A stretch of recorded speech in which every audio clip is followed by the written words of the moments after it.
Item 585. Ride quality for pavement surfaces. 1. Description. Measure and evaluate the ride quality of pavement surfaces. 2. Equipment. 2.1 Surface test type A. Provide a 10 feet straight edge or where allowed, a high-speed or lightweight inertial profiler, certified at the Texas A&M Transportation Institute. 2.2 Surface test type B. Provide a high-speed or lightweight inertial profiler, certified at the Texas A&M Transportation Institute. Provide equipment certification documentation. Display a current decal on the equipment indicating the certification expiration date. Use a certified profiler operator from the department's MPL. When requested, furnish documentation for the person certified to operate the profiler. 2.3 Diamond grinding equipment. Provide self-propelled powered grinding equipment specifically designed to smooth and texture pavements using circular diamond blades when grinding is required. Provide equipment with automatic grade control capable of grinding at least 3 feet of width longitudinally in each pass without damaging the pavement.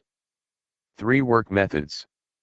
Measure and evaluate profiles using surface test types A and B on surfaces as described below unless otherwise shown on the plans.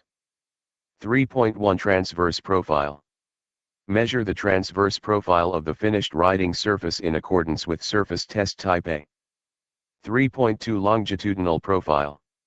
Measure the longitudinal profile of the surface, including horizontal curves.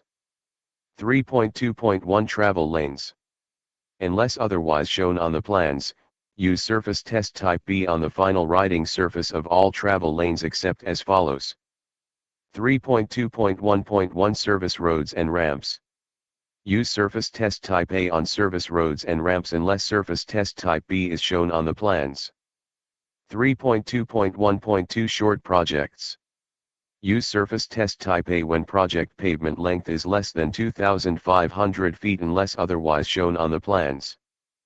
3.2.1.3 Bridge structures.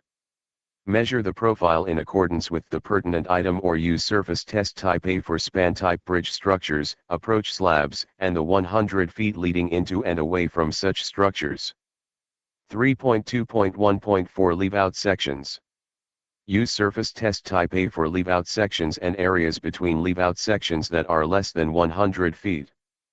3.2.1.5 Ends. Use surface test type A on the first and last 100 feet of the project pavement length. 3.2.2 Shoulders and other areas. Use surface test type A for shoulders and all other areas including intermediate pavement layers. 3.3 Profile measurements. Measure the finished surface in accordance with surface test type A or B in accordance with section 585.3.1, transverse profile, section 585.3.2, longitudinal profile, and the plans. 3.3.1 Surface test type A. Test the surface with a 10 feet straight edge as directed. Use an inertial profiler to measure the surface when allowed. The engineer will use department software to evaluate the surface. 3.3.2 Surface test type B. 3.3.2.1 QC testing. Perform QC tests on a daily basis throughout the duration of the project. Use a 10 feet straight edge, inertial profiler, profilograph, or any other means to perform QC tests. 3.3.2.2 QA testing. Perform QA tests using either a high-speed or lightweight inertial profiler. Coordinate with and obtain authorization from the engineer before starting QA testing. Perform QA tests on the finished surface of the completed project or at the completion of a major stage of construction, as approved. Perform QA tests within 7 days after receiving authorization. The engineer may require QA testing to be performed at times of off-peak traffic flow. Operate the inertial profiler in a manner that does not unduly disrupt traffic flow as directed. When using a lightweight inertial profiler to measure a surface that is open to traffic, use a moving traffic control plan in accordance with Part 6 of the TxDOT and the plans.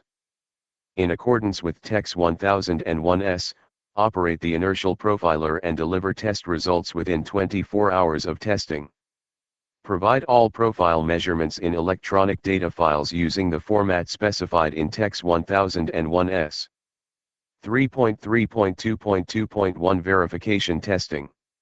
The engineer may perform ride quality verification testing within 10 working days after the contractor's QA testing is complete for the project or major stage of construction. When the department's profiler produces an overall average International Roughness Index, IRI, value over 3.0 inches per mile higher than the value calculated using contractor data, the engineer will decide whether to accept the contractor's data, use the department's data, use an average of both parties' data, or request a referee test. Referee testing is mandatory if the difference is greater than 6.0 inches per mile.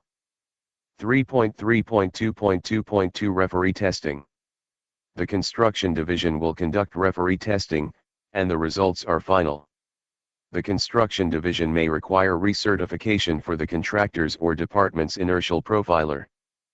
3.4 Acceptance Plan and Payment Adjustments. The engineer will evaluate profiles for determining acceptance, payment adjustment, and corrective action. 3.4.1 Surface Test Type A. Use diamond grinding or other approved work methods to correct surface areas that have more than 1/8 inches variation between any two contacts on a 10 feet straight edge. For asphalt concrete pavements, fog seal the aggregate exposed from diamond grinding. Following corrective action, retest the area to verify compliance with this item. 3.4.2 Surface Test Type B. The engineer will use the QA test results to determine payment adjustments for ride quality using department software. IRI values will be calculated using the average of both wheel paths. When taking corrective actions to improve a deficient 0.1 miles. Section, payment adjustments will be based on the data obtained from reprofiling the corrected area. 3.4.2.1 IRI payment adjustment for 0.1 miles. Sections. Unless payment adjustment Schedule 1 or 2 is shown on the plans, Schedule 3 from Table 1 and Table 2 will be used to determine the level of payment adjustment for each 0.1 miles. Section on the project. No payment adjustment will be paid for any 0.1 miles. Section that contains localized roughness. 3.4.2.2 IRI deficient 0.1 miles. Sections. When payment adjustment Schedule 1 or 2 is specified, correct any 0.1 miles. Section with an average IRI over 95.0 inches per mile. Correct the deficient section to an IRI of 65 inches per mile or less when Schedule 1 is specified, or correct to an IRI of 75 inches per mile or less when Schedule 2 is specified. No corrective action is required for Schedule 3. After making corrections, reprofile the pavement section to verify that corrections have produced the required improvements. The associated payment adjustment shown in Table 1 applies when successful corrective action improves the IRI of a deficient 0.1 miles. Section. If corrective action does not produce the required improvement, the engineer may require continued corrective action, or apply the pertinent payment adjustment shown in Table 2 if the reprofiled IRI is greater than 65 inches per mile. 3.4.2.2.1 Corrective Action.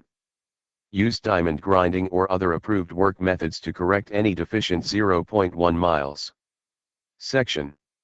For asphalt concrete pavements, fog seal the aggregate exposed from diamond grinding or other approved work methods allowed. 3.4.2.3 Localized roughness. Measure localized roughness using an inertial profiler in accordance with TEX 1001S. The engineer will determine areas of localized roughness using the individual profile from each wheel path.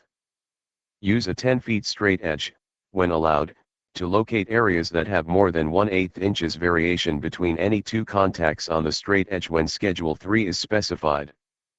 The engineer may waive localized roughness requirements for deficiencies resulting from manholes or other similar appurtenances near the wheel paths.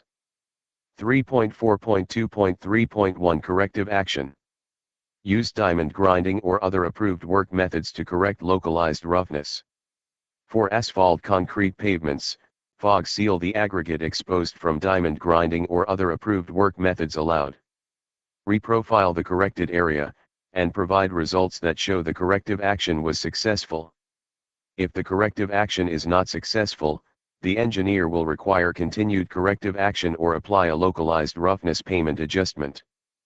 3.4.2.3.2 Localized roughness payment adjustment. Instead of continued corrective action, the engineer may assess a payment adjustment for each occurrence of localized roughness. No more than one payment adjustment will be applied for any 5 feet of longitudinal distance. For Schedule 1, a localized roughness payment adjustment of $500 per occurrence will be applied. For Schedule 2, a localized roughness payment adjustment of $250 per occurrence will be applied. For Schedule 3, a localized roughness payment adjustment will not be applied. Localized roughness payment adjustments will be evaluated within 0.1 miles.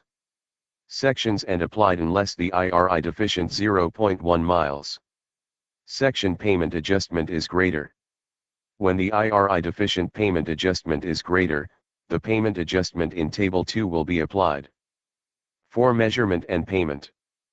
The work performed, materials furnished, certification and recertification, traffic control for all testing, materials, and work needed for corrective action, equipment, labor, tools, and incidentals will not be measured or paid for directly but will be subsidiary to pertinent items. Sections shorter than 0.1 miles and longer than 50 feet will be prorated in accordance with Text 1001S. Table 1. Payment adjustments for ride quality. See table in specifications. Table 2. Payment adjustments for ride quality. See table in specifications.